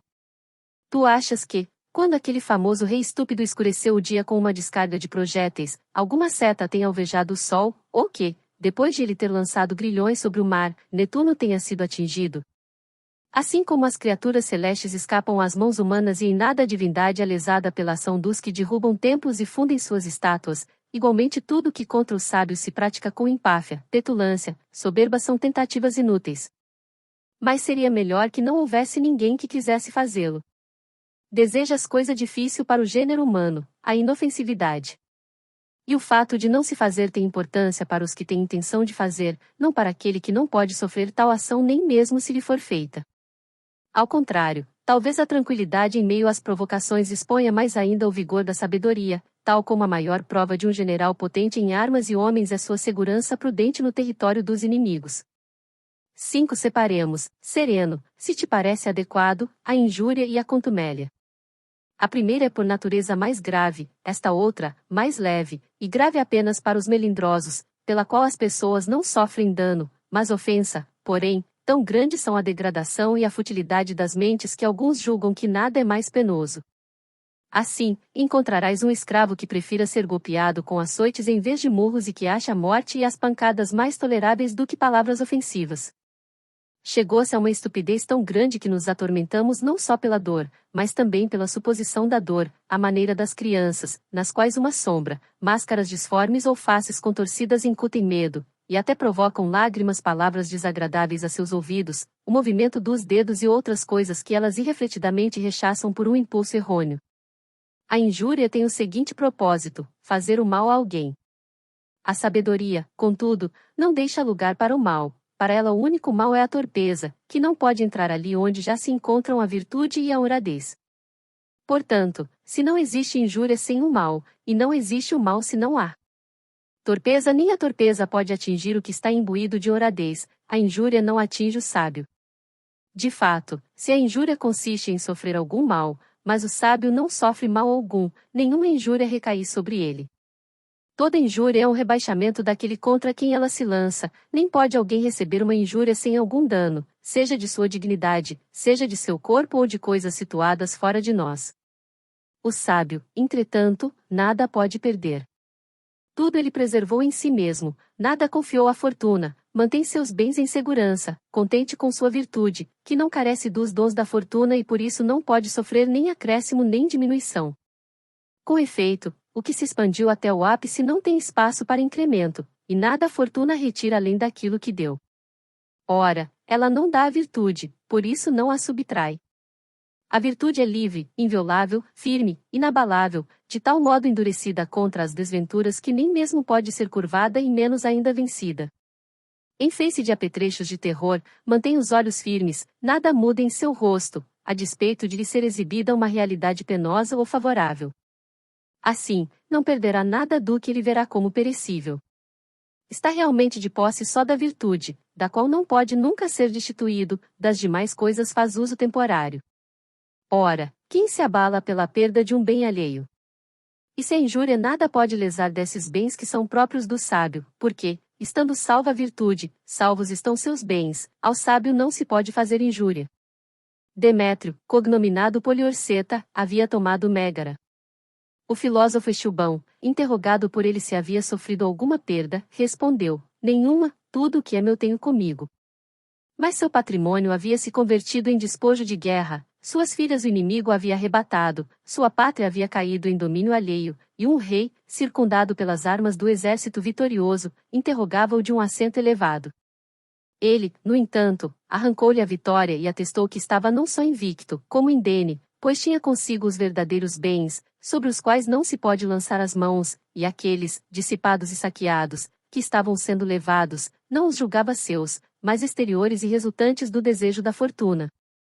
Por isso, não os apreciava como bens próprios. Realmente, é instável e incerta a posse de tudo quanto nos vem de fora. 6. Pensa agora se um ladrão, um caluniador, um vizinho prepotente ou um velho ricaço que reina sem filhos poderiam fazer uma injúria a quem a guerra, o inimigo ou aquele que exerce a gloriosa arte de subjugar cidades nada puderam tirar. Em meio a espadas que de todo lado cintilam e ao tumulto dos soldados na rapina, em meio às chamas, ao sangue e aos escombros de uma cidade destruída, em meio ao colapso de templos que desabam em cima de seus deuses, um único homem manteve a paz. Assim, não há motivo para julgares audaciosa a promessa para a qual, se tenho pouca credibilidade, vou te dar um garantidor. É de fato difícil acreditares que tamanha firmeza ou tamanha magnitude de espírito possa aplicar-se a um homem. Mas aparece esse homem diante de todos nós para dizer: não há motivo para duvidares de que alguém, nascido como homem, possa elevar-se acima da condição humana, de que olhe com serenidade para as dores, os danos, as ulcerações, as feridas, os grandes tumultos que fervilham em torno de si, e suporte as situações duras com placidez e as situações prósperas com comedimento, sem ceder àquelas, nem confiar nestas, e possa manter-se exatamente o mesmo em situações diversas, nem considere nada como seu exceto a si mesmo, e a si mesmo como a parte em que é melhor. Eis que me apresento para vos provar que, sob esse destruidor de tantas cidades, são abatidas fortificações a golpes de ariete, altas torres vêm repentinamente abaixo graças a sapas e fossos subterrâneos e se ergue um terraplano que alcança as mais elevadas fortificações, porém, não é possível encontrar nenhuma máquina que abale um ânimo solidamente assentado. Tirei-me há pouco para fora das ruínas de minha casa e, enquanto flamejavam incêndios por todo lado, escapei das chamas por entre mortos. Não sei que sorte tiveram minhas filhas, se pior que a da população. Sozinho, idoso e vendo-me cercado de condições hostis, no entanto, declaro que meu patrimônio está íntegro e incólume, mantenho-me na posse de tudo o que tinha de meu. Não há motivo para me teres como vencido e a ti como vencedor, a tua fortuna venceu a minha fortuna. Aqueles bens transitórios e que mudam de dono, não sei onde estão, quanto a meus bens, estão comigo e estarão comigo.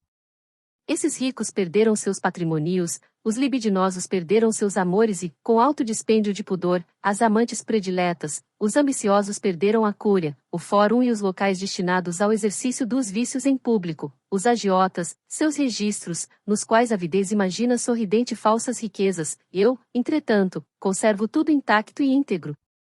Por isso, interroga essas pessoas que choram e se lamentam, que, para defender seu dinheiro, opõem seus corpos nus a espadas desembainhadas e que fogem do inimigo com o bolso carregado.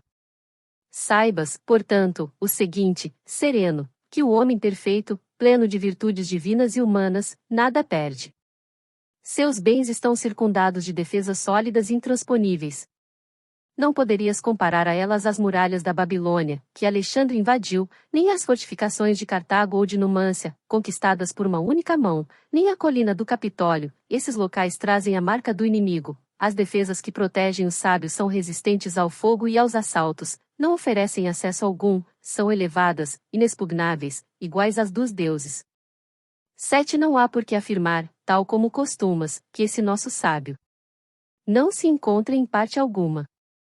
Não imaginamos isso como vão atributo da natureza humana nem concebemos uma imagem grandiosa de algo falso, mas já a mostramos e mostraremos qual a formamos, criatura rara, talvez, e única por grandes intervalos de tempo.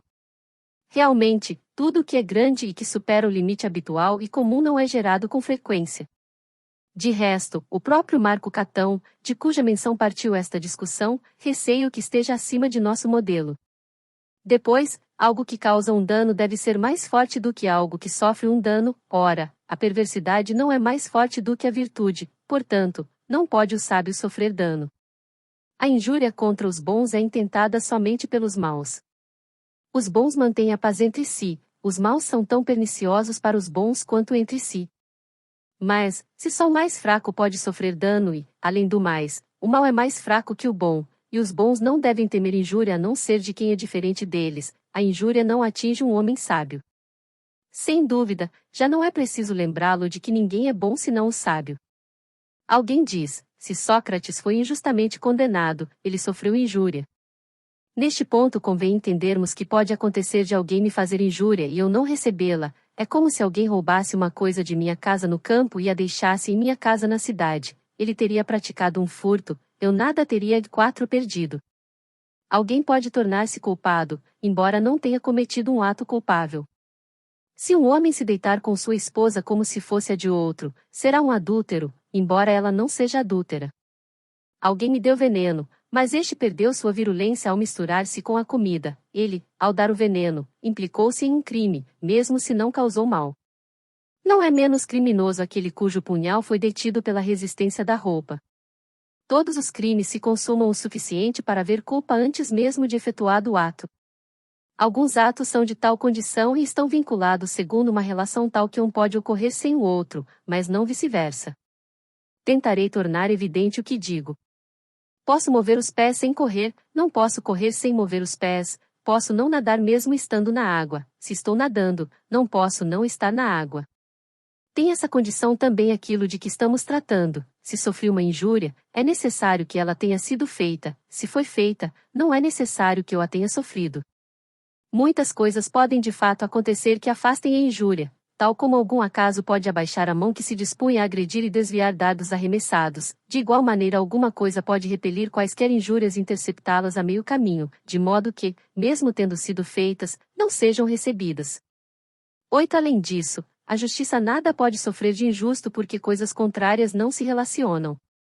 Ora, uma injúria não pode ser feita senão de modo injusto. Portanto, ao sábio não pode ser feita uma injúria. Nem há motivo para admiração se ninguém lhe pode fazer injúria, nem mesmo é possível ser-lhe útil. E ao sábio não falta nada que ele possa receber de presente, inclusive uma pessoa má nada pode lhe dar que seja digno de um sábio, pois, antes de dar, ela deve ter. Contudo, ela nada tem que um sábio pudesse sentir alegria de ver transferido para ele.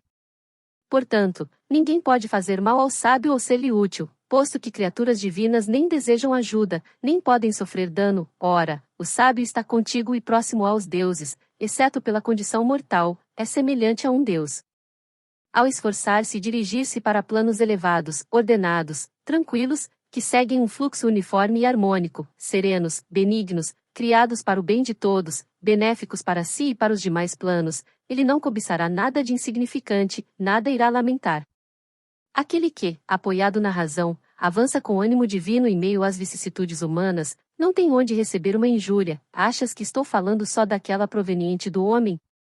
Nem sequer da fortuna, que, toda vez que combateu com a virtude, nunca se retirou em pé de igualdade.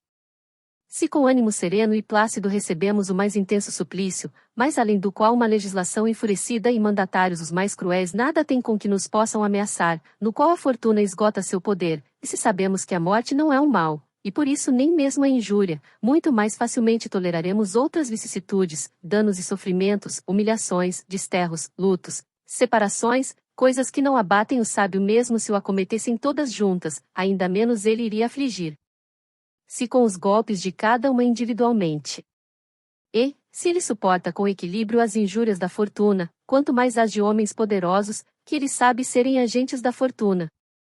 9. Assim, ele resiste a tudo, ao rigor do inverno e às intempéries do clima, a febres e doenças e a outras casualidades, e não forma juízo tão positivo sobre alguém a ponto de achar que tal pessoa tenha feito algo com sabedoria, o que se dá unicamente com o sábio. Dos demais homens não são próprias as ponderações, mas as fraudes e insídias e os movimentos de alma irrefletidos, que o sábio enumera entre os fatos acidentais. Todo fato fortuito, porém, é causa de crueldades ao redor de nós e contra coisas sem valor. Pensa também o seguinte: o pretexto para as injúrias amplia-se largamente na proporção dos meios buscados para nos pôr em risco, tais como o suborno de um delator, uma falsa incriminação ou a incitação do ódio de poderosos contra nós e quaisquer outras violências que ocorrem entre homens trajados de toga. Existe também aquela injúria frequente, de suprimir o ganho de uma pessoa ou um prêmio a longo tempo desejado, de desviar uma herança que se havia tentado alcançar com grande empenho e de cancelar os favores de uma casa da qual se obtinham proveitos. Dessas ações escapa o sábio, que não sabe viver nem na esperança nem no medo. Acrescenta agora o fato de que ninguém recebe uma injúria com ânimo sereno, mas perturba-se ao percebê-la. No entanto, carece dessa perturbação o homem liberto de erros, que tem domínio de si e está em profunda paz e serenidade. De fato, aquele, se o toca uma injúria, esta não só o disturba, mas o compele. Já o sábio está isento de ira, que é provocada pela ideia de sofrer injúria, nem de outro modo ele poderia estar isento de ira se também não fosse inacessível à injúria, que ele sabe que não lhe pode ser feita. Daí ele ser tão confiante e contente, daí ser tomado de alegria contínua, porém, de tal modo ele não se abala diante de ataques vindos de situações e de pessoas que a própria injúria lhe é de utilidade, pela qual ele se põe à prova e experimenta sua virtude. Peço-vos o favor de acolhermos essa proposição e de nos manter com ânimo e ouvidos benévolos enquanto se procura retirar da injúria o sábio. E nem por isso se está subtraindo nada de vossa petulância e tão rapinante cupidez, ou de vosso cego desatino e soberba. Mantendo-se os vossos vícios a salvo, busca-se para o sábio a liberdade. Não estamos fazendo com que não vos seja possível praticar injúria, mas com que ele lance para o alto todas as injúrias e se defenda com tolerância e magnitude de espírito. Assim, em abomináveis combates muitos venceram as mãos dos que os golpeavam fatigando-os com paciência obstinada. Considera que o sábio está nessa condição, a daqueles que por longa e perseverante prática conseguiram vigor para suportar e exaurir toda a força inimiga. 10. Dado que percorremos a primeira parte da discussão, passemos para a seguinte, em que refutaremos a contumélia com alguns argumentos específicos, mas a maioria deles comum a ambos os tópicos. Ela é menos grave que a injúria, e podemos lamentá-la mais do que persegui-la, e também as leis não a consideraram digna de qualquer punição. Move esse sentimento uma debilidade de ânimo que se ressente por uma palavra ou uma ação de desprestígio. Ele hoje não me recebeu, embora recebesse outro, ele ou menosprezou com arrogância a minha fala ou riu dela abertamente, ele não me colocou no leito do meio, mas no mais baixo, e outras queixas desse tipo. De que outro modo eu deveria chamá-las senão lamúrias de um melindroso? Nelas incorrem em geral pessoas delicadas e felizes, pois quem se sente premido por problemas maiores não tem tempo de notar essas coisas. As índoles por natureza frágeis e feminis devido a excessivo tempo livre, e que se comprazem na ausência de uma real injúria, vêm-se perturbadas por tais fatos, a maior parte dos quais se assenta no equívoco de quem os interpreta. Assim, quem é afetado por uma contumélia mostra que em si mesmo não há nenhum sabedoria nem confiança. Com efeito, ele se julga indubitavelmente menosprezado, e essa mágoa não ocorre sem certa debilidade do ânimo, que se deprime e se abate. O sábio, porém, não se sente menosprezado por ninguém, conhece sua grandeza e afirma para si mesmo que ninguém tem poder sobre ele, e todos esses sentimentos que eu poderia chamar não de males, e sim de contrariedades da alma, ele não se empenha em vencer, pois nem sequer o sente. Outras são as coisas que ferem o sábio, mesmo sem o abaterem, como a dor e a debilidade física ou a perda de amigos e filhos e a destruição de sua pátria consumida pela guerra. Estas não nego que o sábio possa senti-las, de fato, não lhe atribuímos a dureza da pedra ou do ferro. Não é nenhuma virtude suportar o que não se sente. Então o que ocorre? Ele recebe alguns golpes, mas, depois de recebidos, supera-os, trata e fecha os ferimentos. Na verdade, os golpes menores nem sequer os sente, e contra eles nem faz uso daquela virtude de tolerar situações duras, mas ou não os nota ou os considera dignos de riso. 11. Além do mais, como são os arrogantes, os insolentes e os que conduzem mal a sua situação afortunada os que provocam grande parte das contumélias, o sábio tem o meio pelo qual pode rejeitar esse sentimento inflado, a virtude mais bela de todas, a magnanimidade. Esta passa além de quaisquer sentimentos desse tipo, comparáveis a imagens vãs de sonhos e visões noturnas que nada têm de sólido e verdadeiro. Ao mesmo tempo, o sábio considera que todos eles estão em um estado baixo demais para chegarem a desprezar algo que está tão mais elevado. Contumélia, segundo se diz, deriva de contemptus, desprezo, porque alguém só dirige esse tipo de ataque a quem despreza. Todavia, ninguém despreza aquele que é maior e melhor, mesmo se age como costumam agir os que sentem desprezo. De fato, a criança pequena bate no rosto dos pais, desmancha e puxa os cabelos de sua mãe, cospe-lhe ou desnuda a vista dos seus as partes a serem cobertas e não poupa palavras mais obscenas, mas nada disso chamamos contumélia. Por que razão?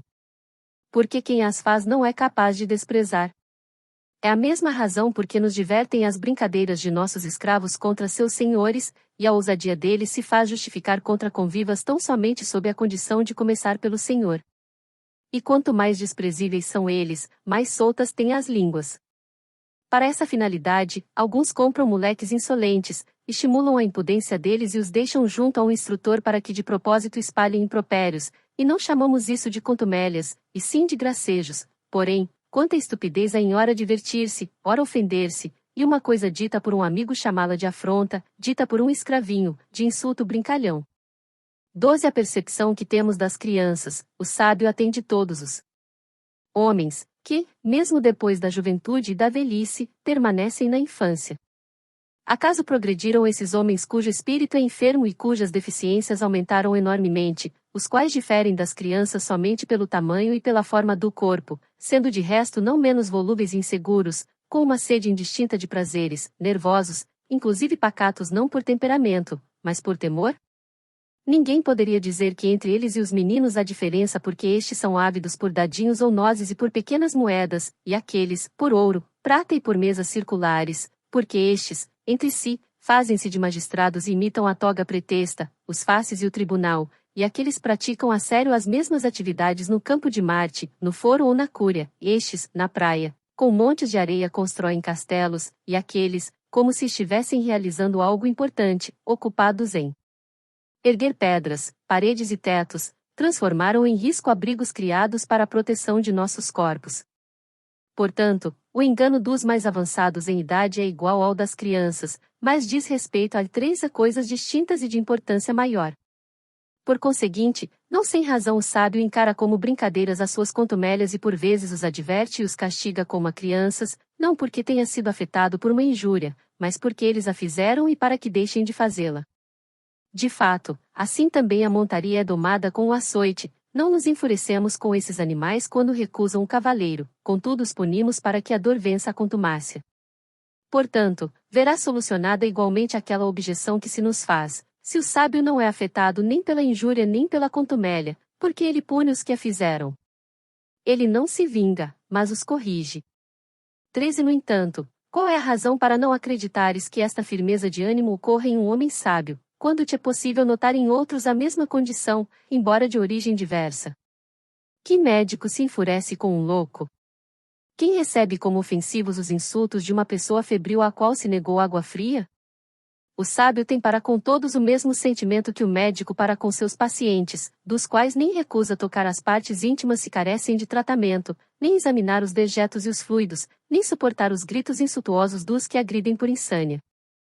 O sábio sabe que todos esses que circulam trajando toga e púrpura, saudáveis e corados, são desatinados e não os vê de outro modo senão como doentes intemperantes.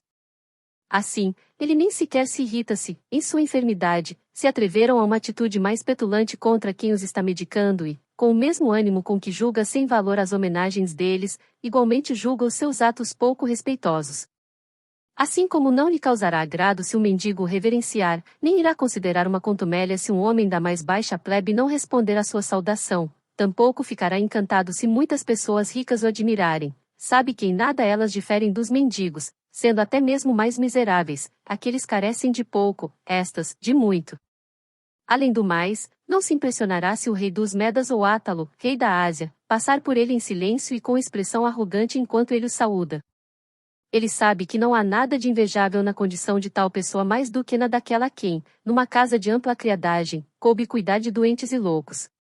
Acaso ficarei magoado se não responde ao meu cumprimento um dos que comerciam junto ao templo de Castor, comprando e vendendo escravos que nada valem, cujos abrigos estão lotados de um tropel formado dos piores escravos? Segundo penso, não. De fato, o que tem de bom aquele sob cuja dependência não há ninguém que não seja perverso? Portanto, assim como o sábio despreza a afabilidade ou a inafabilidade de tal homem, igualmente o faz em relação à de um rei. Tu tens sob ti os persas, os medas e os bactrianos, embora os refreies pelo medo, embora por causa deles não tenha ocorrido de afrouxares o arco, embora inimigos dos mais terríveis, embora venais, embora estejam à espreita de um novo senhor. Ele, portanto, não será afetado pela contumélia de ninguém. Com efeito, por mais que todos sejam diferentes entre si, o sábio realmente considera todos iguais por causa de sua igual estupidez. Na verdade, se ele uma só vez se fizer descer de seu plano, de modo que seja afetado pela injúria ou pela contumélia, não poderá jamais estar seguro. Todavia, a segurança é um bem próprio do sábio. Julgando que lhe tenha sido feita uma contumélia, não fará com que obtenha honra quem a infligiu. É de fato inevitável que uma pessoa sinta prazer em ser tida em consideração por quem a contragosto ela toleraria ser desprezada. 14 Tamanha demência domina alguns a ponto de acharem que uma contumélia lhes pode ser feita por uma mulher. Que importa quanto a consideram abastada, quantos lecticários tenha, quão adornadas as suas orelhas, quão espaçosa a sua liteira. Igualmente é uma criatura imponderada, e, se não lhe advieram conhecimento e muita erudição, é feroz, incontinente nos desejos. Alguns não suportam levar um esbarrão de um cabeleireiro e consideram uma contumélia o mau humor de um porteiro, a arrogância de um escravo nomenclador, a carranca de um camareiro. Quanto riso devem provocar cenas como essas, de quanto prazer se deve encher o espírito de quem contempla a própria serenidade em meio ao tumulto dos erros alheios. Mas como? O sábio não se aproximará de portas guardadas por um porteiro austero? Ele, sem dúvida, irá tentar se uma necessidade o chamar e vai amolecê-lo, quem quer que ele seja, como a um cão bravo, lançando-lhe um petisco, e não vai ficar indignado de despender algum valor para transpor a soleira, considerando que em algumas pontes se paga pedágio. Assim, pagará também para aquele, seja quem for, que pratica esse tipo de taxa relativa às saudações. Ele sabe que com dinheiro se compra o que está à venda. É de ânimo mesquinho quem se compraz em ter respondido com franqueza ao porteiro e quebrado seu bastão, ter ido até seu senhor e tê-lo feito açoitar. Quem entra numa contenda converte-se em adversário e, mesmo que vença, fica igualado ao oponente. Mas o que fará o sábio se levou uma bofetada? O mesmo que Catão depois de terem-lhe batido no rosto, não se inflamou, não puniu a injúria, nem mesmo a perdoou, mas negou que tivesse sido feita, com um ânimo ainda maior do que se a tivesse perdoado, não a reconheceu. Não nos deteremos longo tempo nesse ponto. Quem de fato ignora que para o sábio nenhuma das coisas que se crê como um mal ou um bem parece ser tal como para as demais pessoas. Ele não olha para o que os homens julgam como torpe ou miserável, não vai por onde vai o povo, mas, tal como os astros dirigem seu curso em sentido contrário ao do céu, assim também ele avança na direção oposta à da opinião comum. 15 Deixa de perguntas deste tipo. O sábio, então, não sofrerá injúria. Se for surrado, se um olho lhe for arrancado, não sofrerá contumélia se no foro ele for tratado com palavras insultuosas de pessoas sórdidas. Se no banquete de um rei lhe for ordenado que se ponha à mesa depois da refeição e coma junto com os escravos aos quais coube em sorte tarefas degradantes. Se for obrigado a tolerar alguma outra daquelas coisas que podem ser escogitadas como incomodas para um pudor sensível? Por mais que essas situações se avultem em número e em gravidade, serão da mesma natureza, se as pequenas não o atingirem, nem mesmo as maiores, se poucas não o atingirem, nem mesmo muitas. Mas vós fazeis uma conjectura sobre a grandeza de seu espírito com base em vossa debilidade e, depois de considerar sobre quanto julgais que podeis suportar, colocais o limite da capacidade do sábio um pouco além da vossa. Porém, sua virtude o situou em outra dimensão do cosmo, de modo que ele não tem nada em comum convosco. Faz um levantamento de adversidades e de todas as situações difíceis de tolerar e das que repugna ouvir falar ou ver. Ele não será esmagado pelo acúmulo delas e resistirá a cada uma tal qual a todas juntas. Quem diz que para o sábio uma coisa é tolerável, outra é intolerável, e mantém a grandeza de seu ânimo dentro de certos limites procede mal, a fortuna nos vence se não é inteiramente vencida por nós. Para não julgares que essa é uma resistência estoica, Epicuro, a quem vós assumis como patrono da vossa inércia e o qual julgais preceituar uma atitude mole, indolente voltada aos prazeres, afirma que raramente a fortuna interfere na vida do sábio. Ele quase emitiu palavras próprias de um homem. Queres tu falar com mais força e suprimir totalmente a fortuna? A casa do sábio é apertada, sem luxo, sem estrépito, sem adornos, não vigiada por porteiros que repartem a turba de visitantes com venal arrogância, mas a fortuna não passa por esta porta vazia e livre de vigias, ela sabe que não tem ali um lugar onde existe algo de seu. 16 E se até Epicuro, que foi muito indulgente com o corpo, se insurge contra as injúrias, porque no nosso caso isso pode parecer inacreditável ou acima da capacidade da natureza humana. Ele afirma que as injúrias são toleráveis para o sábio, nós, que as injúrias para ele não existem. Nem há motivo para dizeres que isso repugna à natureza, não negamos que é uma coisa incômoda ser açoitado, golpeado e carecer de algum membro, entretanto negamos que todas essas coisas são injúrias, não eliminamos delas a sensação de dor, mas o nome de injúria, que não lhes pode ser atribuído restando intacta a virtude. Qual das duas doutrinas fala com mais exatidão veremos, ambas ao menos concordam quanto ao menosprezo da injúria. Indagas que diferença há entre as duas? A que existe entre os mais fortes gladiadores, um dos quais comprime o ferimento e resiste em sua posição, o outro, olhando para o público que grita, faz sinal de que não é nada e não aceita que intercedam no combate. Não há motivo para julgares importante aquilo sobre o que discordamos. Os dois exemplos exortam aquela proposição de que tratamos, a qual, sendo única, estende-se a vós, desprezar as injúrias e aquilo que eu chamaria de sombras e suposições de injúrias, as contumélias, que, para serem desprezadas, não requerem um homem sábio, mas somente um que tenha plena consciência e que possa indagar para si mesmo. Essas coisas me acontecem merecida ou imerecidamente? Se merecidamente, não é contumélia, é uma sentença. Se imerecidamente, aquele que pratica essa injustiça deveria enrubescer. E o que é que se denomina contumélia? Alguém zombou de minha calvície, de minha miopia, da magreza de minhas pernas e de minha estatura. Que contumélia há em ouvir sobre o que é aparente? Rimos daquilo que é dito na presença de um só, na presença de muitos nos sentimos indignados, e a outros não damos a liberdade de dizer o que nós mesmos costumamos dizer sobre nós. O gracejo moderado é divertido, o exagerado é irritante. 17 Crisipo afirma que uma pessoa ficou indignada por alguém tê-la chamado de carneiro do mar. Vimos Fido Cornélio, genro de Ovídio Nazão, chorar no Senado depois que Corbulão o chamou de avestruz depenado. Diante de outras palavras malévolas que atingiam fundo seus costumes e sua vida, manteve-se firme a sua face, diante desse mote tão absurdo, e romperam-lhe as lágrimas, tamanha é a debilidade dos ânimos quando desaparece a razão. E o que dizer de quando nos sentimos ofendidos se alguém imita nosso modo de falar ou de andar, ou algum defeito do nosso corpo ou da nossa linguagem? Como se esses fatos ficassem mais perceptíveis na imitação de um outro do que em nós mesmos. Alguns ouvem contrariados falar de sua velhice, dos cabelos brancos e de outras coisas que se fazem votos para alcançar. Falar mal de sua pobreza deixou alguns enfurecidos, no entanto, quem a esconde já se censurou por causa dela. Assim, dos petulantes e dos que gracejam por meio de insultos retirasse o argumento se espontaneamente o abordares primeiro.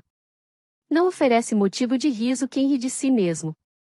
Conta-se que Vatínio, homem nascido para ser alvo tanto de riso quanto de ódio, foi um bufão não só espirituoso como mordaz. Ele próprio falava mal de seus pés e dos talhos em seu pescoço, desse modo escapara dos gracejos dos inimigos, e sobretudo dos de Cícero, os quais eram mais numerosos do que suas doenças. Se foi capaz disso alguém que, pela aspereza de sua língua, por meio de contínuos insultos desaprendera o sentimento de vergonha, por que não seria aquele que, por meio dos estudos liberais e do cultivo da sabedoria, tem alcançado algum progresso? Acrescenta que é um tipo de vingança negar a alguém que fez uma contumélia o prazer de tê-la feito. É comum alguém dizer, que pena, acho eu, ele não entendeu, a tal ponto o fruto da contumélia está na percepção e na indignação daquele que a sofre. Depois, para que ele não vai algum dia faltar o troco, há de se encontrar quem também te vingue.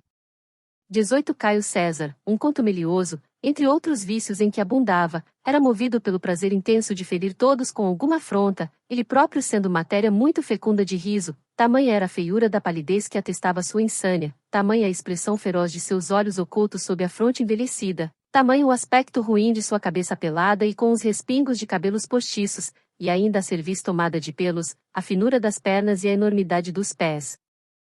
Seria infindável se eu quisesse referir cada um dos motivos pelos quais ele foi contumelioso com seus pais e avós, ou com cidadãos de todas as classes. Mencionarei aqueles que o levaram à ruína. Ele tinha Valério Asiático entre seus principais amigos, homem feroz e que mal toleraria com calma ofensas feitas a outras pessoas. Para esse homem, durante um jantar, ou seja, como em uma assembleia, com voz bem alta, César expôs quais eram as qualidades da esposa dele na cama. Bons deuses! Um marido ouvir isso, um príncipe sabê-lo e chegar a tal ponto sua licenciosidade que, não digo para um ex-cônsul apenas, não digo para o amigo, mas simplesmente para o marido, o príncipe tenha narrado não só seu adultério como ainda sua decepção. Já, ao contrário, o modo de falar de Quéria, tribuno militar, não era correspondente ao valor de sua mão. Tinha uma voz mole e bastante suspeita não fossem conhecidos os seus atos valorosos. Quando este lhe pedia uma palavra de ordem, Caio ora lhe dava Vênus, ora Priapo, censurando continuamente a delicadeza do soldado. Tais censuras, ele próprio as fazia em trajes transparentes, calçando sandálias e adornado de ouro. Obrigou-o, dessa maneira, a fazer uso do ferro para não lhe pedir mais a palavra de ordem. Foi ele o primeiro entre os conjurados a ter erguido a mão armada, foi ele que o decepou com um só golpe no meio da cerviz. Em seguida, foram-lhe cravados de toda a parte numerosos golpes de espada que vingavam injúrias públicas e privadas, mas o primeiro foi aquele varão que menos aparentava sê-lo. E o próprio Caio, todavia, considerava tudo contumélia, assim como os que não toleram sofrê-la são os que mais desejam fazê-la. Ele ficou irado com Herênio Macrão porque o havia saudado como Caio e não deixou impune um centurião primipilo pelo fato de tê-lo chamado de Calígula. Costumava-se chamá-lo por esse apelido porque ele nascerá em um acampamento militar e fora o pupilo das legiões, jamais tendo sido mais íntimo dos soldados com outro nome, mas, já depois de alçado em coturnos, considerava Calígula um insulto e uma desonra. Portanto, irá nos servir de consolo o seguinte: mesmo se nossa afabilidade renunciar à vingança, haverá alguém para punir o insolente, arrogante e injurioso, vícios que não se esgotam em um só homem, em uma única contumélia. Olhemos para os exemplos daqueles cuja paciência louvamos, como o de Sócrates, que tomou positivamente as piadas contra ele feitas. Publicamente vistas nas comédias, rindo-se delas, e não menos quando foi banhado de água suja por sua esposa Xantipa. Censurava-se a Antístene sua mãe bárbara e nascida na Trácia. Ele respondeu que também a mãe dos deuses era natural do Monte Ida.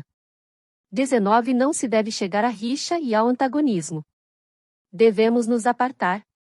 E tudo que for feito por insensatos, mas só por insensatos é que pode ser feito, deve-se deixar de lado e ter como indistintas as honrarias e as injúrias do povo. Nem doer-se por estas, nem alegrar-se por aquelas. De outro modo, por temor de contumélias ou pelo aborrecimento, negligenciaremos muitas ações necessárias e não faremos frente a deveres públicos e privados, por vezes inclusive avantajosos, enquanto nos aflige a preocupação muito pouco viril de ouvir alguma crítica contra nosso caráter. Por vezes irritados até mesmo contra poderosos, revelaremos esse sentimento com intemperante liberdade.